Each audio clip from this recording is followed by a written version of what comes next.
The country has certainly seen a disturbing rise in mass killings recently, leaving communities in shock and fear. These tragic incidents often occur in public spaces, sometimes in people's homes, raising questions about the underlying causes. The most recent incident, of course, was in Orange Farm. That's where 8 people were shot and killed, including the suspect who turned the gun on himself. What does this tell us about the kind of society perhaps we're now living in? Let's bring in our guests as we try to answer that question and many others. Criminologist Professor Jacob Mofokeng is with us. Also joining us is sociologist Dr Trevor Ngwane, who are both with us via our video link as we unpack perhaps even some of the psychological underpinnings of this alarming trend. To both our guests, it's lovely to have you on the SABC. Thanks very much indeed for speaking to us. Professor Mofokeng, I wonder if I can start with you. Mass killings are certainly not new, sadly, in a country like ours, but it really does feel like there's been an uptick in this level of violence. Does that kind of correspond, at least from what you've been able to observe, with your own experience?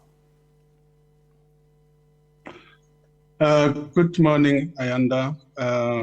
Good morning to Dr. Trevor, as well as SABC news viewers.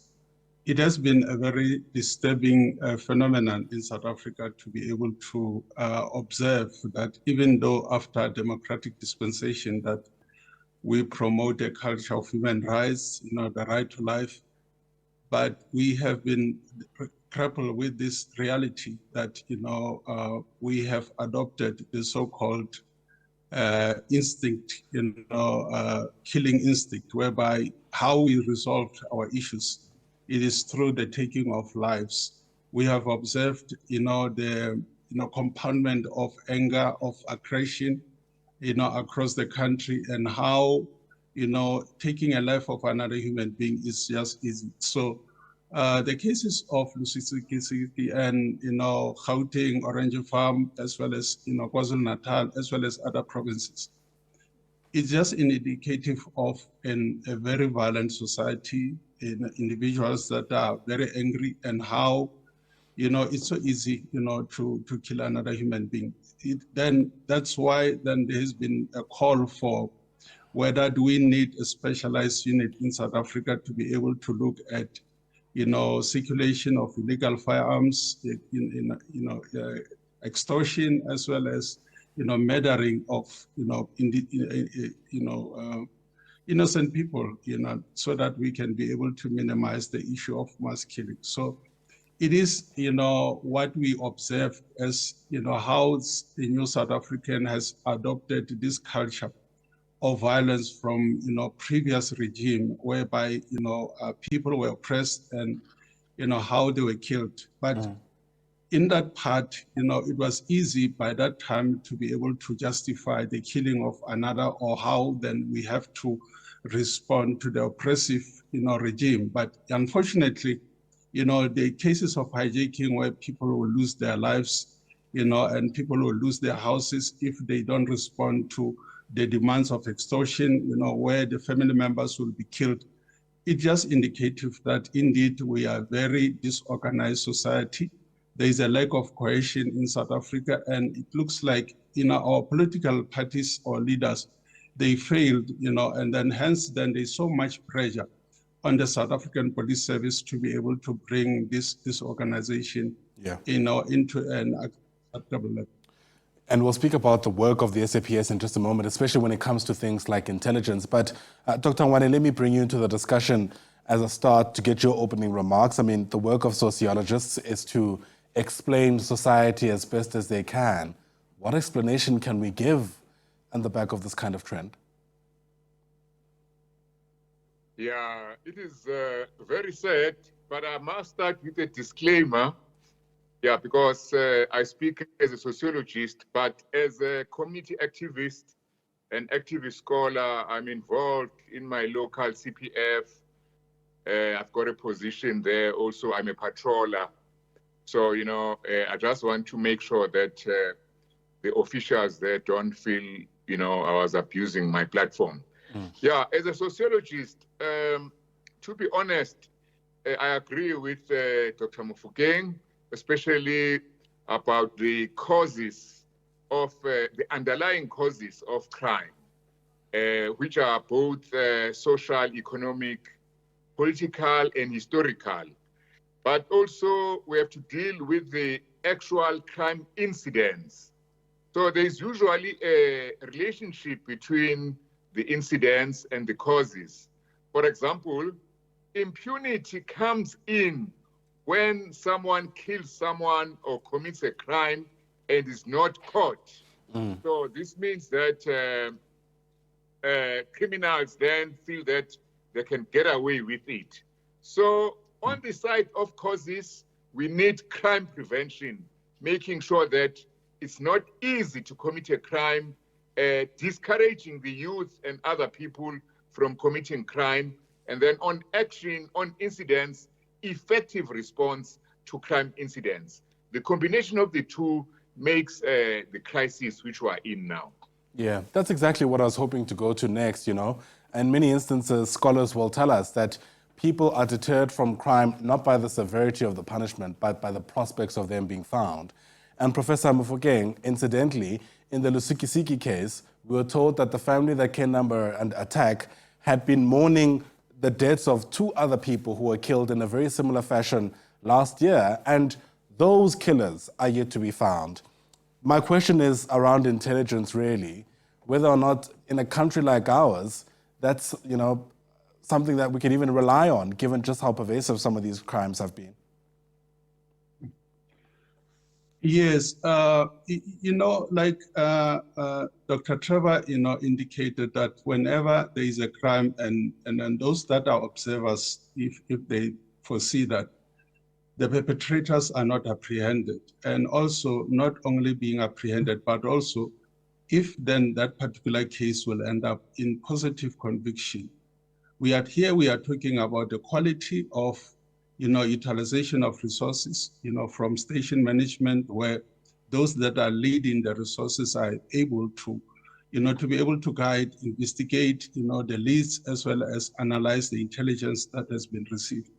But also in guiding, you know, the compilation of case dockets, so that whenever they are submitted, you know, to prosecution, then they will be able to, you know, yield the required results.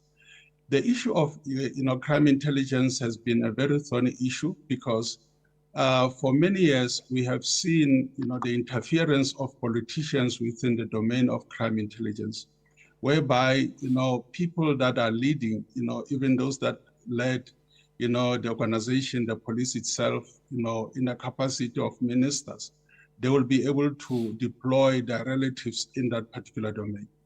Whenever, you know, individuals are confronted with a challenge, you know, to see that the prospects of, you know, career advancement is dim, then we are talking about the, you know, the low performance. And crime intelligence has been, you know, notorious in terms of corruption, as well as the allocation of huge funds and how they were not really accountable to the public in terms of, you know, how are they conducting their covert as well as the, you know, overt operations. So hence then there was that particular commission of Zondo Commission to say that there has to be more transparency, because look at the performance of crime intelligence, it's really poor. And because of what? Because of how then, you know, that particular entity has been managed. So many incidents, you look up of 2021 unrest and how it unfolded, you know, and how, you know, trucks were tortured, and the issues of Lusikisiki, how then, you know, the criminals or those who are responsible for the 2 members who were killed are not yet apprehended. It is just indicative that, you know, the interference of politicians in the domain of policing and people that are wrong appointed in certain positions that they cannot able to perform. And hence then we have a problem of trust issues in South Africa, as well as you see people that are experienced in the area of investigation leaving the police because the environment, you know, is not conducive for that. So hence then we have these kinds of problems within our societies. And of course, Dr. Ngwane, we know that violence beget violence, and that's certainly been proven true throughout history. The real risk that lies here is that because we are becoming so accustomed to these kinds of mass killings, that we may very well get to a point where as a society we are desensitized, and that may very well spur on criminals who take part in this kind of activity?